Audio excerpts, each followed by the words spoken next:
সূরা আন-নাজিয়াত আয়াত সংখ্যা ৪৬, সূরা সংখ্যা ৭৯, পারা ৩০।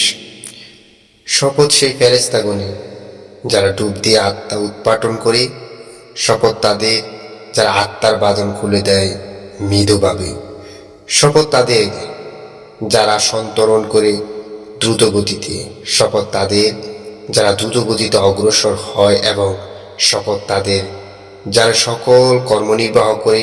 কিয়ামত অবশ্যই হবে। সেদিন প্রকম্পিত করবে প্রকম্পিতকারী, অতঃপর পশ্চাতে আসবে পশ্চাৎগামী। সেদিন অনেক হৃদয় ভীত বিহ্বল হবে, তাদের দৃষ্টি নত হবে। তারা বলবে, আমরা কি উল্টো প্রায় প্রত্যাবর্তিত হবই? গলিত অস্থির হয়ে যাওয়ার পরও তবে তো প্রত্যাবর্তন সর্বনাশা হবে। অতএব এটা তো কেবল এক মহানাদ। তখনই তারা ময়দানে আবির্ভূত হবে। মুসার বৃত্তান্ত আপনার কাছে পৌঁছেছে কি? যখন তার পালনকর্তা তাকে পবিত্র তুর উপত্যকায় আহ্বান করেছিলেন, ফেরেশতার কাছে যাও, নিশ্চয়ই সে সীমা লঙ্ঘন করেছে।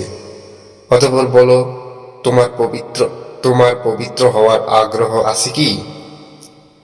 আমি তোমাকে তোমার পালনকর্তার দিকে পথ দেখাবো, যাতে তুমি তাকে ভয় করো। অতঃপর সে তাকে মহানিদর্শন দেখালো, কিন্তু সে মিথ্যারোপ করল এবং অমান্য করল। অতঃপর সে প্রতিকার চেষ্টার প্রস্থান করল। সে সকলের সমবেত করল এবং সজোরে আহ্বান করল এবং বলল, আমি তোমাদের সেরা পালনকর্তা। অতঃপর আল্লাহ তাকে পরকাল ও ইহকালের শাস্তি দিলেন। যে ভয় করে তার কাছে অবশ্যই এতে শিক্ষা রয়েছে। তোমাদের সৃষ্টি অধিক কঠিন না আকাশের, যা তিনি নির্মাণ করেছেন?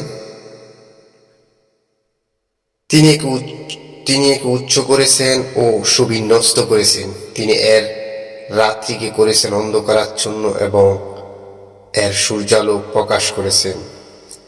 পৃথিবীকে এর পরে বিস্তৃত করেছেন। তিনি এর মধ্য থেকে এর পানি ও ঘাম নির্গত করেছেন। পর্বতকে তিনি দৃঢ়ভাবে প্রতিষ্ঠিত করেছেন, তোমাদের ও তোমাদের চতুষ্পদ জন্তুদের উপকারার্থে।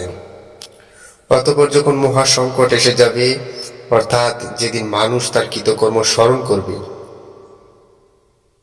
এবং দর্শকদের জন্য জাহান্নাম প্রকাশ করা হবে, তখন যে ব্যক্তি সীমা লঙ্ঘন করেছে এবং পার্থিব জীবনকে অগ্রাধিকার দিয়েছে, তার ঠিকানা হবে জাহান্নাম। পক্ষান্তরে যে ব্যক্তি তার পালনকর্তার সামনে দণ্ডায়মান হওয়াকে ভয় করেছে এবং খেয়াল খুশি থেকে নিজেকে নিবৃত রেখেছে, তার ঠিকানা হবে জান্নাত। তারা আপনাকে জিজ্ঞাসা করে, কিয়ামত কবে হবে? এর বর্ণনার সাথে আপনার কি সম্পর্ক? এর চরম জ্ঞান আপনার পালনকর্তার কাছে। যে একে ভয় করে, আপনি তো কেবল তাকেই সতর্ক করেন। যেদিন তারা একে দেখবে, সেদিন মনে হবে যেন তারা দুনিয়াতে মাত্র এক সন্ধ্যা অথবা এক সকাল অবস্থান করেছে।